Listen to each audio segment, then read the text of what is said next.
quand Dieu jugea le monde. Un soir, Noé entendit une voix dans son esprit.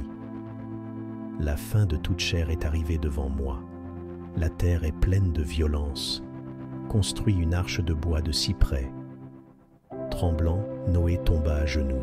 « Seigneur, comment cela se fera-t-il » La voix répondit, « Je donnerai la mesure, et j'établirai mon alliance avec toi. » Au matin, Noé rassembla sa famille.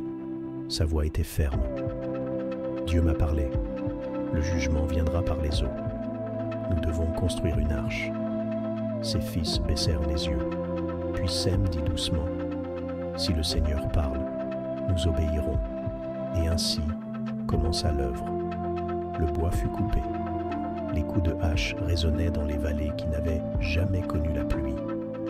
Les gens riaient. « Regardez ce fou qui bâtit un navire au milieu des terres. » Mais Noé ne répondit pas.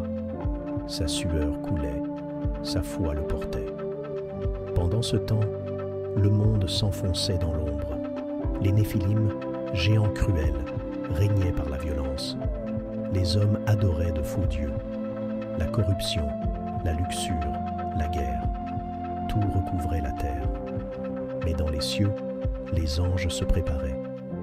Le puissant Michel descendit avec ses armées. Les Néphilim tombèrent dans des batailles de feu et de tonnerre. Les montagnes tremblèrent, et les géants furent engloutis dans les abîmes. Noé, lui, continuait sa mission. L'arche s'éleva. Immense forteresse de bois, 3 étages, des centaines de compartiments. Une maison pour les vivants. Puis, un miracle se produisit. Des animaux vinrent par paires, guidés par un instinct invisible. Lions et agneaux marchaient côte à côte. Aigles et colombes reposaient ensemble. Les hommes s'étonnaient, mais continuaient leurs fêtes, leurs moqueries, leurs orgies. Noé prêchait encore. « Repentez-vous, il est encore temps. » On lui répondit par des rires. Un soir, Dieu parla de nouveau. « Entre dans l'arche, toi et ta maison, car je t'ai vu juste. » Noé obéit. Sa famille entra dans l'arche, et soudain, la porte se ferma d'elle-même, comme poussée par une main invisible. Un silence étrange pesa, puis une goutte tomba, puis une autre. Les moqueurs riaient encore. « Où est le déluge de ton Dieu ?» Mais le ciel s'assombrit. Les nuages tourbillonnèrent comme des yeux en colère. Et soudain, le ciel s'ouvrit. Les pluies tombèrent avec fureur. Les éclairs déchirèrent la nuit. Des fontaines jaillirent de la terre.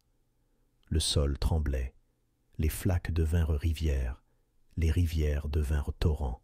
« Noé, ouvre, laisse-nous entrer !» criaient les foules en frappant la coque. Mais la porte était scellée par Dieu. Les eaux montèrent, engloutissant maisons, villes et montagnes. Les géants rugirent. « Nous sommes éternels !» Mais les vagues les engloutirent dans un silence éternel. À l'intérieur, les animaux s'agitaient. Les enfants de Noé pleuraient. « Père, Dieu a tenu parole, » dit Sem. Noé répondit, la voix brisée. « Oui, mais mon cœur pleure pour eux. 40 jours et 40 nuits, l'eau recouvrit la terre. Le monde entier devint un cimetière englouti. Puis, un matin, le tonnerre s'éloigna. Les pluies cessèrent, les nuages se déchirèrent, et un rayon de soleil perça. Noé lâcha un corbeau, puis une colombe. Elle revint avec un rameau d'olivier. Alors Noé tomba à genoux et dit, « Seigneur, tu as gardé la vie et l'espérance. » Et l'arche reposa sur une montagne. Les eaux s'étaient retirées.